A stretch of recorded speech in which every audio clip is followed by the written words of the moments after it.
Welcome to Art Talk with April, Season 2. I'm April Harris of Inked April, located in Birmingham, Alabama.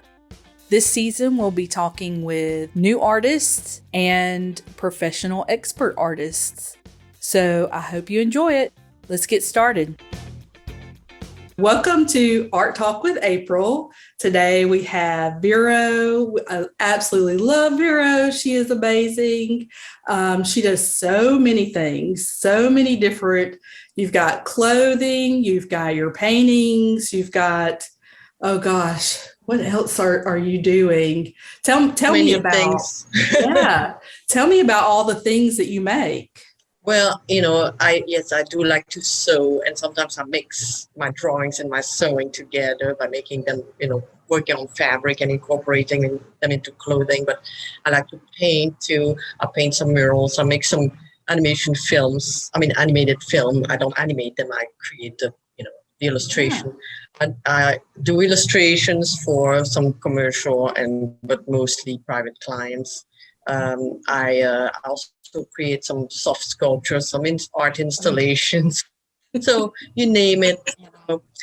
I don't weld, and I quit doing pottery a long time ago. You gotta stop. And but so cool about the work that you do is that it's all consistent, and you can tell that it's yours. I love that you say that, because that's like the best compliment. When people tell me that, the other day I had a friend over at my house, and she said, I wasn't sure which part your house was, but I knew that the moment I would see it, I would know it's yours. Even, she said, even your house looks like you. And I'm like, wow, that's like the best compliment. I don't think my house looked like anything really different from but yeah, it's kind of like, more out there than most, but, it's not like it says Vero on it. Oh, that's so awesome. Thank you. That's a nice.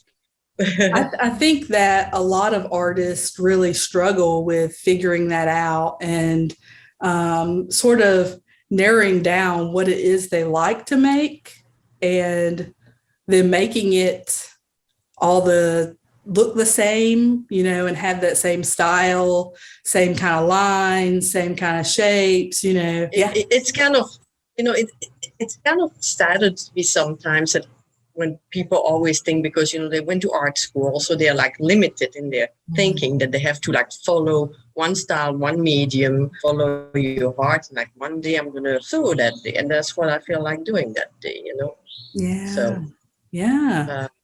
I love that. And if you really put yourself into it, your style will follow you through all these medium, That's how I feel about it anyway. Yeah, I think so too. Not stopping me. So, where are you originally from, Vero? I'm from Belgium. I came here about 25 years ago. Okay. And when you came over here, did you know that you were going to start an art gallery and be an artist and do all those things? No, actually, I went to school for advertising and, kind of like on the commercial art side of art. But, it was kind of an art school. So, it was kind of a renegade school. And, it wasn't focused on anything specific, mostly advertising in general, but like in the creative section. And so I had some art class, but, it was very minimal. But, at least it taught me, like, it's more like my internship in like advertising agencies in Brussels that taught me more than anything. Just like working with creatives, even though it was on the commercial part of the job, it was very interesting. And so when I moved here, first of all, I moved here because, I had been trying to like move back here after I had been an exchange student years before. But, getting the visa and everything was a really complicated process.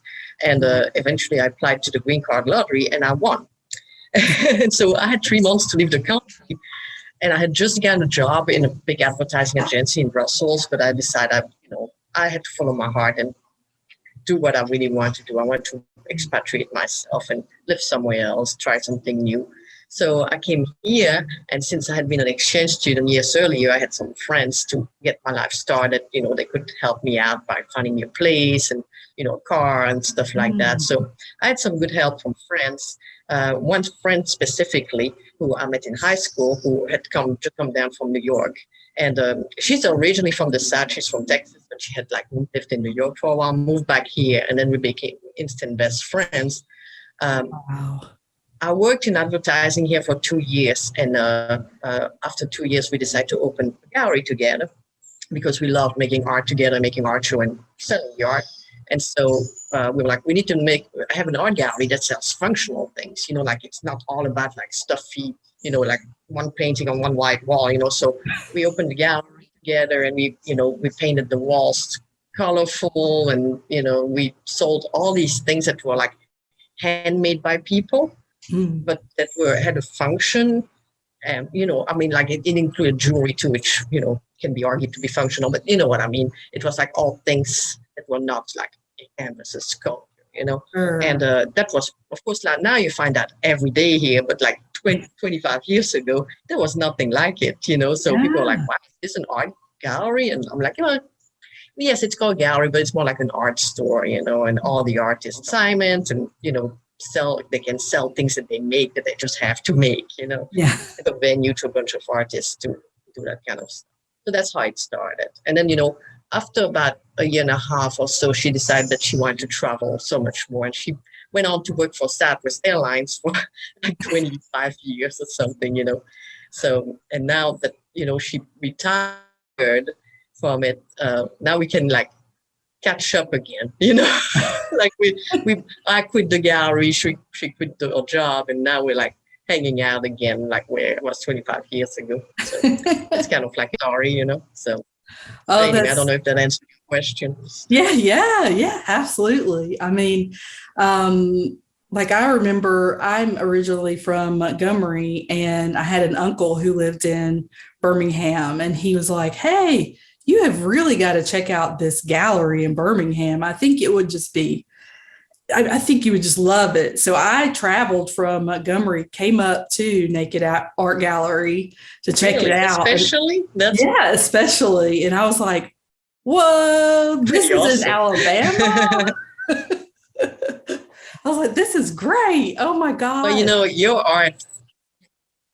artwork was so perfect for the gallery, the moment you showed it to me, I was just like, wow, she's in, it fits really perfectly. I loved everything that's very illustrative, and, towards the last few years, I was getting more and more illustrators, the gallery, that style, and it's kind of underrepresented, Yeah.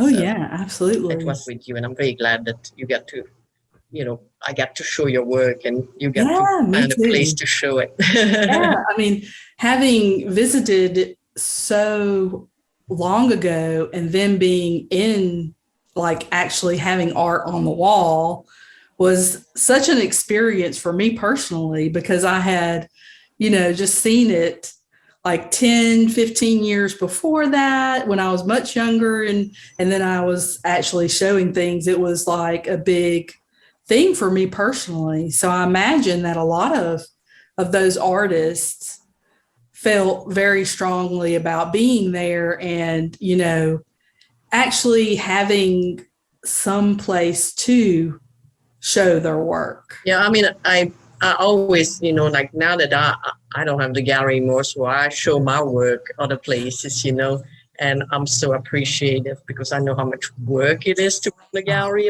and manage, I think I was managing 70 different artists. Yeah. That was so much work. And, I had one person to help me, so, I mean, towards the last few years, I had one person to help me, for a long time, I did everything all by myself. So, every time I go and bring work or, to a place, to, one of the places I show, the Kentucky Art Center or, Alabama Goods or Filter Coffee, those are all the places that I show. I'm always telling them, thank you so much for, I can just drop that off and get a check at the end of the month. This is the easy. Why didn't I do that so much? So we're fortunate to have places like that where people can just go and see the work rather than just going to I have a website which I sell through quite a bit, but it's just not the same to see the work in a in a real environment. Oh, absolutely. I totally agree. And I think, it's something about holding it in your hand and seeing the textures and the details and realizing, you really like, I mean, you could buy a ton of art online, but it's just not the same as actually seeing it and holding it, especially something like you were saying, like the soft sculptures or the fabric, clothing that you're doing and things like that. I mean, you could see that being displayed on a website, but it's so much more meaningful to actually see it in person. Definitely. And when I do clothing, I find clothing that have like a good, base, and I change them, I cut them up and change things and add some drawings with them. But it's just like you still have to try it on, because a size doesn't really mean anything. You can take measurements all day long, but if everybody's got a different morphology, a size doesn't mean anything really. So it's always nice to be able to try on. Absolutely. So I wanted to talk to you too about, I guess, your voice and your vision for your work. Notice that you've been creating a lot of the little characters and just different little weird creatures and things. And how do you come up with those kinds of things? Do you have like an animal in mind and then you add on to it? Or often, unless somebody asks me, oh, can you draw, a raccoon, then of course I start with the raccoon and then I add things to it. But basically I just need a sheet of paper and often I start with eyeballs. I don't know, the eyeballs are often the start of a drawing. And then I just add up and then whatever. I have so much going on up there that it constantly needs to come out. I have a need to let my creativity out every day. Yeah. Every day I have so much, and I never have enough time. I can work morning to night, I do. Yeah. Yeah, that's amazing. Because I just need to get this out. And I just draw. All these images come in my head, and I just like to mix different subject, different images, whether it's animals, humans, machines, objects, video, food, whatever, So I'm constantly mixing up all this imagery, and it's like a never-ending probability of creations, right? Because there's so much stuff out there, Sometimes, I'm draw something and then I'm like, it needs something. It needs like a little hat, funky hat or something. It needs something. And then I tell my husband, okay, quickly, give me something, like an object. Give me an object. And so he said, first thing that comes in his head, I was like, oh, that's good. Oh, that's wonderful. Oh, I love that. Because I think I kind of work that way too when I think about. Well, I can believe it. I think you kind of we're kind of on the same, Yeah, and I don't know what it is about eyeballs. I can see with your art or your subject matter. It's similar to reaction. Yeah, eyes or hearts or there's so many different things that you kind of as an artist, you kind of use that thing and it somehow becomes part of everything and you just universe. Build. Yeah.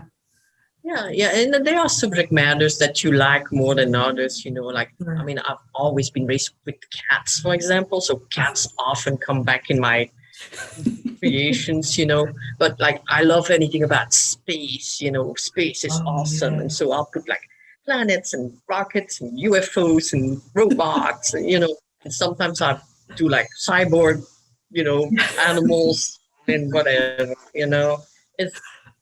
I just enjoy the juxtaposition of things that are not supposed to be together. I do too. I think. Why not? It's creativity. It's wide open.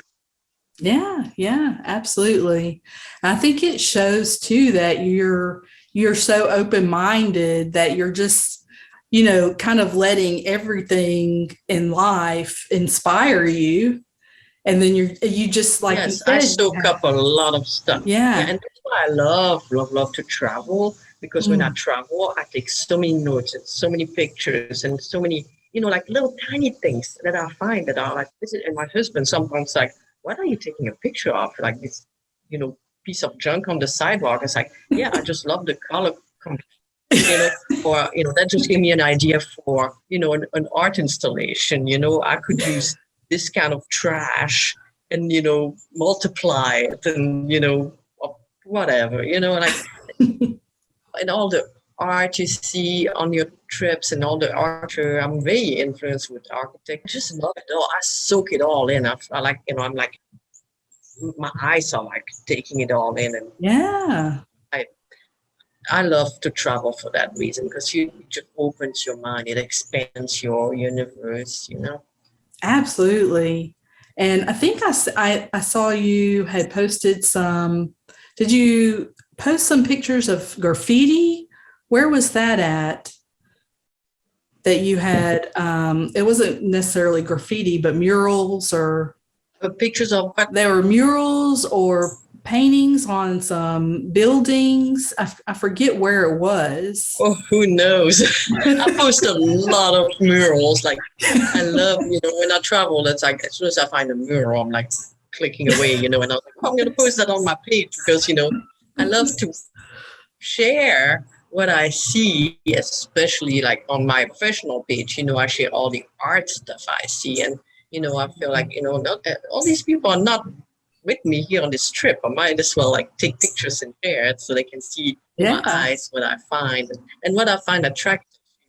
There are plenty of murals that I don't take pictures of, because I don't think it, I mean, it's not that they're not good, but they may not be what I would pick, you know. Yeah. Everybody's got a different style. And, you know, of course, you're attracted to some things that feel more like your art, you know. Yeah. More like what you would. When you're working on murals, how do you go about like coming up with the idea? Do you do like a sketch and then you're like measuring it out to put it on there, or you just start on the mural on the wall and go for it? No. From a mural, it's a different animal, because a mural is so large that you know, you need some measurements. Yeah, just to make sure that, you know, your design looks okay, Sure. shape wise and format wise. You know, so I always take measurements first, and then I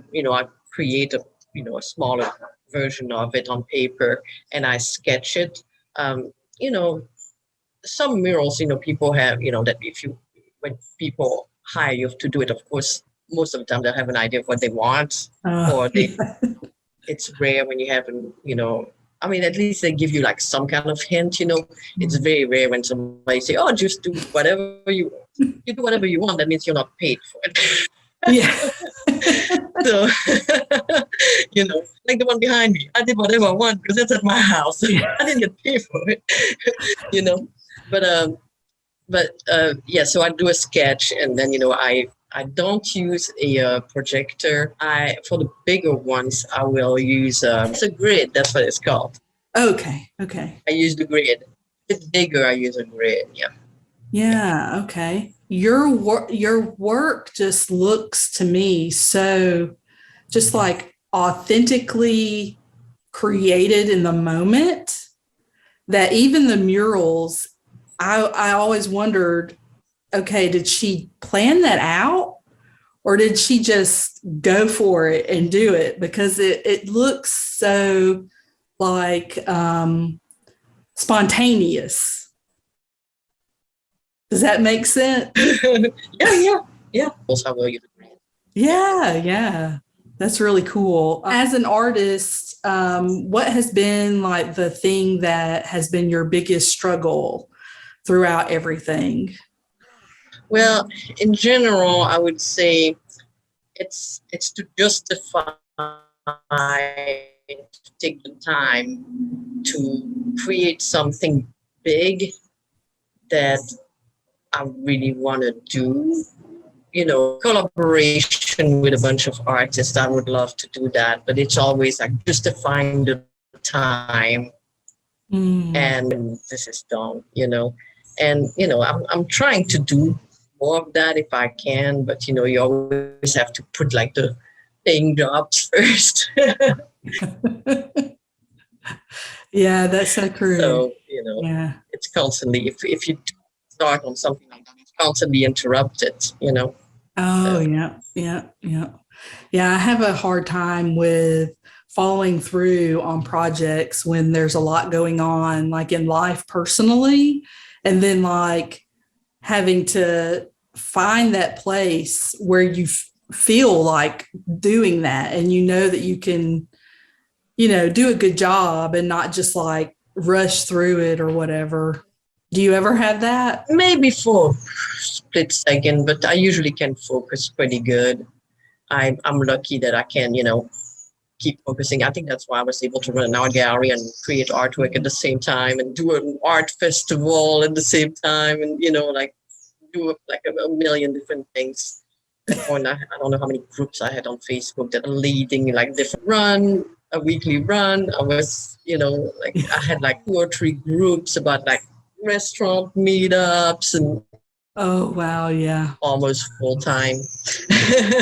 So anyway, it just never stopped. But I think that I'm naturally lucky, more focused on things, and I can get back to my list pretty quickly and get things done. I get things done. Yeah, that's good. What would you say is one of your, I guess, your biggest successes? Well, a few years ago, I really like my wish was to be able to travel more for my art. Yeah. And I was able to do that through filmmaking. Because when you do a film and you apply, you submit it to a bunch of, film festival, independent film festival around the country or the world, you get in and then you get invited to attend and they often give you a place to stay. Sometimes they even pay for your travel, but it's rare. And so I was able to do that. And in 2015 or 16, I think it was 16, I was able to go to the Cannes Film Festival because I got my film in there. And that was absolutely amazing. It was a fantastic experience. Yeah, so, that is. Yeah, that was my first film, and it got me into so many wonderful film festivals like New York and California, but also like, I mean, it was playing in like a lot of other places which I didn't get to go, like England and, I mean, like Germany and, Martinique. I mean, wow. It had, I applied to a bunch of places where I was like, oh, I would like to go there. So I'm going to apply. But then you realize that schedule-wise, it's not very handy, and, especially when you run a retail business, Oh, sure. Oh, my gosh. Yeah, it was a pretty crazy year, but I got to do what I really wanted to do then, and I kind of got that out of my system to have to travel for my art.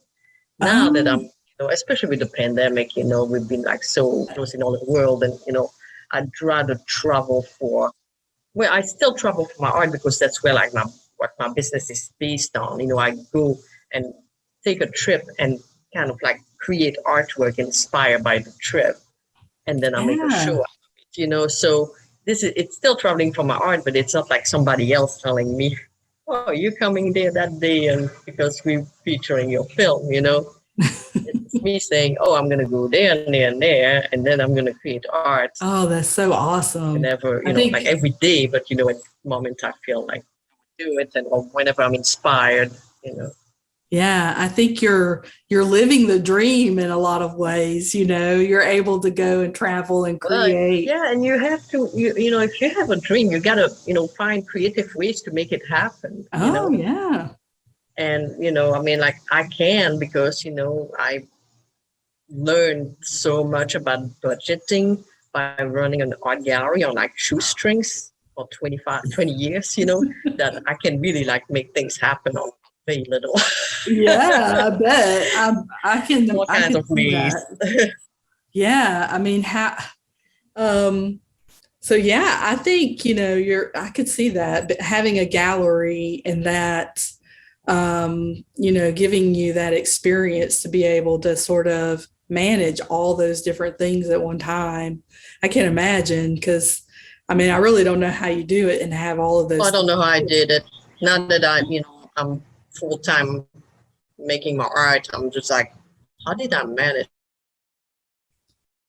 Yeah. When you don't have time, you just like work all the time, and you just never stop. You never have a moment of break. Well, thank you so much again. It may not work so well in the. Oh, Oh, you're welcome. Thank you for having me. Yeah. It was lovely to see you again. I'm missing all my artists, that were visiting on a regular basis. There's so many people I don't see anymore. Talk through social media regularly, or interact that way. But, not seeing people on a regular basis, that's what I miss the most. Oh, sure. I imagine, not having the gallery in that space where people are bringing things in all the time. But it looks like you're doing really well and doing amazing things. And I love seeing all the places that you're going and all the stuff that you're making. And I'm so inspired. So it's really awesome. Oh, good. Well, I hope, anytime I can inspire somebody to just like keep going and go for what they're doing, it makes me happy. So it made my day. Thank you so much for listening to this episode of Art Talk with April. For more information on this episode, join the Facebook group, The Art Lounge. Please subscribe and share. See you next Tuesday. Hope you have a great week.